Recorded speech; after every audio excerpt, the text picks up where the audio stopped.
Hello ladies and gentlemen, welcome back to the Nerd Den here once again, and in today's video I am going to be looking at more Doctor Who leaks. Now I haven't done this in a while, just because I've kind of been busy and I've been doing other videos as well, so I just feel like it would be good to sit down and just look at some leaks / speculation or rumours. No one really knows if they're true or not, but at the end of the day, it's just kind of like, you know, I really enjoy the speculation and stuff like that, and they could provide good fan fiction and they are really interesting to read. So if you are new around here, be sure to subscribe because I love doing this sort of stuff and being all nerdy and discussing some really cool ideas and everything like that. But yeah, with that being said, let's get into this video. So here we go. Doctor Who Series 13 leaks the truth of the Division and the Timeless Child. So they have posted the episode titles earlier today, or at the time of this, but I'll be saving that for another video because there's some interesting ideas there, and especially with the episode format.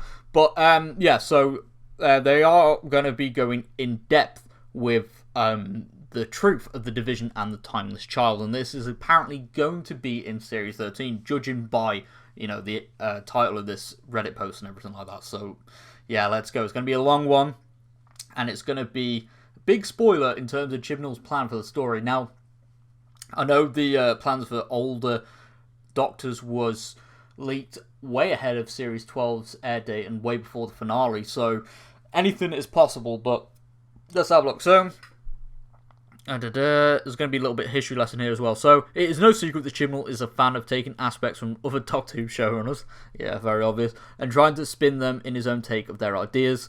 One idea in particular was always something Chibnall was interested in, as it helped bring a brand new perspective to Doctor Who. Even as a fan of the show back in its classic run, he's very critical about the show taking its storytelling in a more safe approach.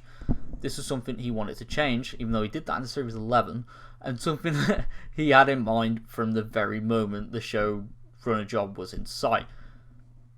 The one idea that has inspired Chibnall more than anything was the infamous Cartmel master plan, in which it would paint the Doctor in a completely new light from the Time Lord who simply ran away from home. Now, until the events of the Timeless Children, there you go, the history of Gallifrey was rather simple. A species of humanoid creatures known as Shobogans evolved and became dominant species of their world, eventually leading to a minor exploration in space, where they come in contact with the vampires, leading to a war that will last for eons. During this time, there were three prominent members of Shobogan society, Rassilon, Omega, and the other. Together they helped shape Time Lord society. Rassilon became the first Time Lord president. Omega was consumed by a black hole used to grant Time Lords the ability to time travel, and the other was lost to the, I'm not going to repeat, the annals of history. I could have completely pronunciated that, yeah, I could pronounce that completely wrong. That would have been bad. And after the Great Schism, Gallifreyans were unable to reproduce naturally, leading to development of a new artificial reproduction device known as looms. It was then told that Rassilon himself helped modulate Time Lord genetics to create regeneration as we know it today. Obviously, there seems to be a much more different story after the revelation of Series 12. According to the Matrix files that the Master claimed to find, there was an explorer known as Tectuen who found the mysterious child over a vortex. This child would prove to have a unique ability to regenerate. Tectuen then took this finding and was able to give herself the genetic ability to regenerate, helping thrust Time Lord society, but this begs several questions that had yet to be answered. What happened to Tectuen? Where was the Timeless Child during the events of the dark days of Gallifrey leading up to when they seemingly became the first Doctor millions of years later? And what was the deal with the Time Lord Division files that were erased from the Matrix? What exactly is the Division? Not everything the Doctor was told was true. Some of it was, but not to all. The real origins of Gallifrey and the Division and everything like that is as follows. So during the space travels of Tectuen, she did come across a lone child above a vortex of an unknown origin. She adopted the child and discovered that they had the ability to regenerate and began performing tests that led to the first successful regeneration of herself. However, at the time she was ready to present a finding, Rassilon had begun the purge of Shobogan society with his followers to begin the institution of a new regime to which he would leave himself. Together, Tectuen, Rassilon, and Omega began devising how to make their people the greatest and most powerful civilization in the universe. However, it was a civilization that Rassilon wanted to rule and not share the power with anyone. He was the one who devised the sabotage of Omega. That one doesn't surprise me. I remember reading before that there was speculation that Rassilon was behind that. So yeah, he planned to have him be lost forever after his successful creation of the Eye of Harmony. When Tectuen saw what was happening, she realised how mad Rassilon was becoming and devised a way to escape his grasp. They used what little influence they had left to create the division. We'll cover that in a moment, that's what they're saying. Okay. After its creation, using their genetic prowess, they created the first ever chameleon arc and stole one of the prototype TARDISes, escaping in the vortex. Given that the TARDIS itself was extremely unstable, it flung Tectuen hundreds of years into the past before it fell apart. Tectuen used the chameleon arc to rewrite their DNA away from that, so the Time Lords wouldn't be able to detect her. And then conformed into the genetic makeup of the alien child that they had cared for all those years. Wait, what?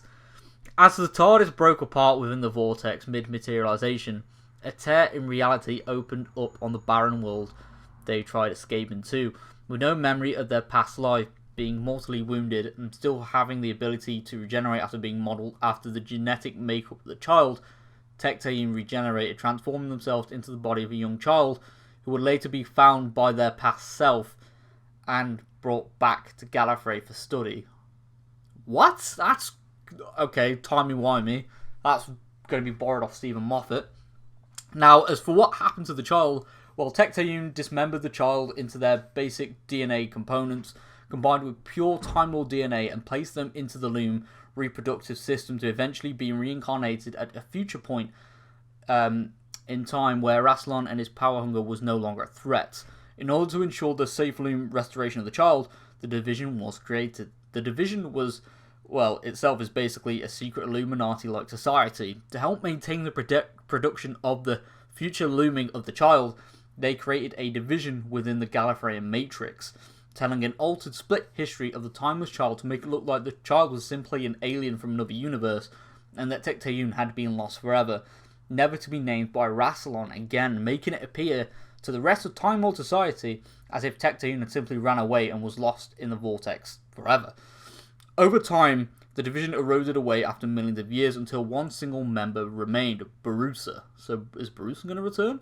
Eventually, this final member would initiate the looming process, giving birth to what would appear to be a single, simple Gallifreyan to the rest of the planet, with no one else knowing the truth, that it was indeed the reincarnation of Tectuen, who still had no memory of anything whatsoever. To fulfill his oath, he would go on to protect this child, even going as far to tutor them, and giving them a place in the academy, where the child would go on to take the name as the Doctor. So they are still changing the origin slightly, but it's not as bad as it originally seemed, or as controversial as people seemed it to be. In terms of the Master and Gallifrey being destroyed, the plan was initiated by Rassilon, who knew what the Matrix said about the timeless child simply being an alien from another universe and being the Doctor. He manipulated the Master into discovering that data in the Matrix, knowing that it would lead the Master to destroying the planet, therefore giving Rassilon the ultimate revenge on the people he helped create after betraying him to the Doctor in Hell Bent. So yeah, basically when the Doctor, kicked Rassilon off the planet, this is his revenge. Now, to answer the mystery of the Morbius Doctors as well as the Roof Doctor, I don't know the entire story, as that mystery is still going to be explored for the series until the 60th anniversary, but from what little I know, it appears that the Roof Doctor is she's in between the second and third Doctors. That is a very common theory that would be pretty cool, and helped the division in some grand operation, leading to their ultimate defeat and purge regeneration to carry out their original exile on Earth as the third Doctor. This is how continuity is ensured as to why the Roof Doctor still travels in a TARDIS disguised as a police public call box. Very nice. So yeah, Chibnall has basically combined elements of the Cosmo plan as well as the Bootstrap paradox in order to open up more story possibilities. Wow, what an interesting read there. Now, I know reading those posts are very long, but if this had to be like the most likeliest conclusion, or at least the likeliest conclusion to that part of the Timeless Child story, it would have to be this. Now, this is perfectly written, and it does kind of make you think, is this real? Is this real? I've got to say, it seems too perfect to be true. It seems too good to be true. Just because, obviously, Doctor Who plots recently haven't been that detailed. Now, Chris Chibnall is taking on his first multi-series story arc. So, it is possible. But at the same time, I don't know. I am kind of on the fence of this.